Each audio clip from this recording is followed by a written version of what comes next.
नमस्कार। आध्यात्मिक जिज्ञासुओं, विद्वानों और कथा प्रेमियों, आज हम एक ऐसे शाश्वत रहस्य पर चिंतन करने जा रहे हैं जिसने सदियों से भक्तों और मनीषियों को विस्मय में डाला है। यह कथा केवल एक पौराणिक आख्यान नहीं, बल्कि गहन आध्यात्मिक, सामाजिक और नैतिक शिक्षाओं का संगम है। कहा जाता है कि भगवान श्री कृष्ण की 16,108 पत्नियां थीं। ये संख्या सुनते ही मन में कई प्रश्न उठते हैं। क्या यह सचमुच इतिहास था? क्या यह किसी गहरे आध्यात्मिक सत्य का प्रतीक है? आइए, श्रीमद् भागवत पुराण और अन्य प्राचीन ग्रंथों के आलोक में इस अद्भुत कथा के गूढ़ अर्थों को समझने का प्रयास करें। यह कथा हमें केवल मनोरंजन ही नहीं देती, बल्कि सांस्कृतिक ज्ञान, नैतिक शिक्षा और गहन धार्मिक प्रवचन का मार्ग भी प्रशस्त करती है। हमारी कथा का आरंभ होता है एक क्रूर और अहंकारी असुर से, जिसका नाम था नरकासुर। वह भूदेवी का पुत्र था, जिसे भगवान वराह के वरदान से अजेय होने का घमंड हो गया था। अपनी शक्ति के मद में चूर होकर उसने तीनों लोकों में हाहाकार मचा दिया था। उसने देवताओं को पराजित किया, आर्षि मुनियों को सताया और स्वर्ग से देवमाता अदिति के कुंडल तथा वरुण का छत्र भी छीन लिया। उसकी क्रूरता की पराकाष्ठा तब हुई जब उसने 16,000 राजकुमारियों और स्त्रियों का अपहरण कर उन्हें अपनी कारागार में कैद कर लिया। इन असहाय स्त्रियों को स्वतंत्रता से वंचित कर वह उन्हें निरंतर अपमानित करता रहा। जब यह अत्याचार असहनीय हो गया, तब सभी देवता, आर्षि मुनि और पीड़ित स्त्रियां भगवान श्री कृष्ण की शरण में पहुंचे। उन्होंने करुण पुकार के साथ श्री कृष्ण से प्रार्थना की, क्योंकि वे ही एकमात्र ऐसे थे जो इस अधर्मी का संहार कर सकते थे। भगवान श्री कृष्ण, जो सदैव धर्म की रक्षा और भक्तों के उद्धार के लिए तत्पर रहते हैं, ने उनकी पुकार सुनी। अपनी प्रिय पत्नी सत्यभामा के साथ, जो भूदेवी का ही अंश मानी जाती है, श्री कृष्ण प्रागज्योतिषपुर पहुंचे। वहां उन्होंने नरकासुर की अभेद्य नगरी को भेद कर अपनी दिव्य शक्ति और सुदर्शन चक्र के बल पर उस पापी असुर का वध किया। यह केवल एक युद्ध नहीं था, बल्कि अधर्म पर धर्म की, अन्याय पर न्याय की और अंधकार पर प्रकाश की विजय थी। नरकासुर के वध के बाद श्री कृष्ण ने उसकी कारागार से 16,100 कन्याओं को मुक्त कराया। ये सभी राजकुमारियां थीं जो उच्च कुलों से संबंध रखती थीं। मुक्ति मिलने पर भी उनके सामने एक नई और विकट समस्या खड़ी हो गई। उस युग के सामाजिक मानदंडों के अनुसार, जो स्त्री लंबे समय तक किसी अन्य पुरुष के अधीन रही हो, उसे समाज में अपवित्र माना जाता था। उनके लिए विवाह और सम्मान का मार्ग लगभग बंद हो चुका था। वे अपने घरों को लौट नहीं सकती थीं, क्योंकि उनके परिवार और समाज उन्हें स्वीकार करने को तैयार नहीं थे। उनके भविष्य पर एक गहरा प्रश्न चिन्ह लग गया था। वे मुक्त तो हो गई थीं, पर सामाजिक बहिष्कार के भय से उनका मन और भी अधिक व्यथित था।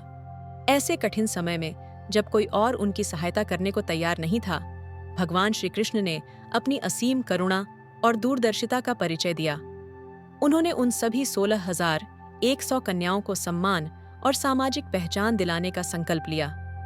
यह कोई साधारण निर्णय नहीं था, बल्कि एक क्रांतिकारी कदम था, जो उस समय के सामाजिक रूढ़ियों को चुनौती दे रहा था। श्री कृष्ण ने उन सभी से विवाह किया, नहीं किसी इच्छा या लालसा से नहीं, बल्कि उन्हें समाज में पुनः स्थापित करने के लिए। उन्होंने प्रत्येक कन्या के लिए एक अलग महल का निर्माण किया और अपनी योग्य माया शक्ति से प्रत्येक महल में 16,100 रूपों में प्रकट हुए। यह एक ऐसा अलौकिक कार्य था जो केवल परमात्मा ही कर सकते हैं। अब सवाल उठता है, क्या वाकई श्री कृष्ण ने 16,100 विवाह किए थे, या यह किसी गहरे आध्यात्मिक प्रतीक का संकेत है? विद्वानों और आध्यात्मिक गुरुओं का मत है कि यह कथा केवल एक ऐतिहासिक घटना नहीं, बल्कि एक गहन आध्यात्मिक रूपक है। इन 16,100 स्त्रियों को हम जीवात्मा मान सकते हैं, जो माया रूपी नरकासुर के बंधन में फंसी थीं। नरकासुर यहाँ अज्ञान, अहंकार और सांसारिक बंधनों का प्रतीक है, जो आत्मा को अपनी वास्तविक पहचान से दूर रखता है। श्री कृष्ण परमात्मा बनकर उन आत्माओं को अज्ञान के बंधन से मुक्त करते हैं और उनसे मिलन करते हैं। इस तरह यह कथा जीव और परमात्मा के शाश्वत मिलन का रूपक बन जाती है। प्रत्येक जीवात्मा का अंतिम लक्ष्य परमात्मा से एकाकार होना है, और श्री कृष्ण का यह कार्य उसी परम मिलन को दर्शाता है। संख्या 16,100 कोई साधारण संख्या नहीं है। यह अनगिनत आत्माओं का प्रतीक है जो इस संसार में भटक रही हैं और मुक्ति की प्रतीक्षा कर रही हैं। यह संख्या यह भी दर्शाती है कि परमात्मा की करुणा असीम है और वह प्रत्येक आत्मा को अपनी शरण में लेने के लिए तत्पर रहते हैं। हर आत्मा को परमात्मा की शरण मिल सकती है और उस मिलन को शास्त्रों ने विवाह का रूप दिया है, जो प्रेम, समर्पण और एकात्मता का सर्वोच्च प्रतीक है। यह हमें सिखाता है कि परमात्मा से हमारा संबंध केवल एक भक्त का नहीं, बल्कि एक प्रियतम का है। यह कथा उस युग के समाज को और आज भी हमें एक गहरा संदेश देती है कि स्त्री का सम्मान उसके अतीत से नहीं आंका जाना चाहिए। हर स्त्री, चाहे उसकी परिस्थितियां कैसी भी रही हों, सम्मान और सुरक्षा की हकदार है। श्री कृष्ण ने यह उदाहरण स्थापित किया कि सच्चा धर्म वही है जहां करुणा, प्रेम और सम्मान सबसे ऊपर हों। उन्होंने यह भी सिखाया कि समाज को उन लोगों को बहिष्कृत नहीं करना चाहिए जो परिस्थितियों के शिकार हुए हैं, बल्कि उन्हें सहारा देना चाहिए और उन्हें पुनः समाज में सम्मानजनक स्थान दिलाना चाहिए।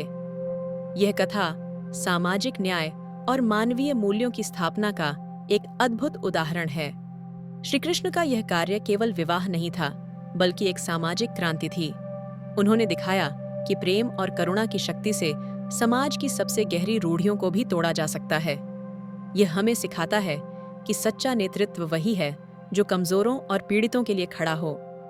श्री कृष्ण की यह लीला हमें उनकी असीम शक्ति, करुणा और प्रेम का अनुभव कराती है। यह हमें यह भी सिखाती है कि भगवान की लीलाएं केवल मनोरंजन के लिए नहीं होती, बल्कि उनमें गहरे आध्यात्मिक और नैतिक संदेश छिपे होते हैं। यह कथा हमें भगवान के प्रति और अधिक श्रद्धावान बनाती है। यह हमें याद दिलाती है कि भगवान हर रूप में, हर परिस्थिति में अपने भक्तों की रक्षा करते हैं। वे केवल युद्ध के मैदान में ही नहीं, बल्कि सामाजिक और व्यक्तिगत संकटों में भी हमारे साथ खड़े रहते हैं। उनकी लीलाएं हमें जीवन के हर पहलू में धर्म और नैतिकता का पालन करने की प्रेरणा देती हैं। यह कथा हमें यह भी बताती है कि भगवान की योगमाया शक्ति अकल्पनीय है। एक ही समय में 16,100 रूपों में प्रकट होना, प्रत्येक पत्नी के साथ अलग अलग व्यवहार करना, यह केवल परमात्मा के लिए ही संभव है। यह उनकी सर्वव्यापकता और सर्वशक्तिमत्ता का प्रमाण है। तो दोस्तों, श्री कृष्ण की 16,000 पत्नियां केवल एक पौराणिक कथा नहीं है। यह एक गहरा आध्यात्मिक रहस्य, एक सामाजिक शिक्षा और एक भक्तिपूर्ण चिंतन का विषय है। यह हमें सिखाती है कि परमात्मा अनंत आत्माओं को अपनी शरण में लेते हैं, उन्हें अज्ञान के बंधन से मुक्त करते हैं और उनसे शाश्वत मिलन करते हैं। यह भी कि सच्चा धर्म वही है जहां करुणा, प्रेम और सम्मान सबसे ऊपर हों। ये कथा हमें सिखाती है कि सच्चा प्रेम और करुणा हर सीमा से परे होता है और परमात्मा से मिलन ही जीवन का अंतिम उद्देश्य है। ये हमें प्रेरित करती है कि हम भी अपने जीवन में करुणा, प्रेम और सामाजिक न्याय के मूल्यों को अपनाएं। यह कथा हमें यह भी याद दिलाती है कि भगवान की लीलाएं हमें केवल मनोरंजन नहीं देती, बल्कि जीवन के गूढ़ रहस्यों को समझने और एक धर्मपरायण जीवन जीने की प्रेरणा भी देती हैं। अगर आपको यह आध्यात्मिक यात्रा पसंद आई हो तो इस वीडियो को लाइक करें, अपने मित्रों और परिवार के साथ साझा करें और हमारे चैनल को सब्सक्राइब करना न भूलें। आपके विचार और प्रश्न हमें और भी ऐसी कहानियां लाने के लिए प्रेरित करते हैं।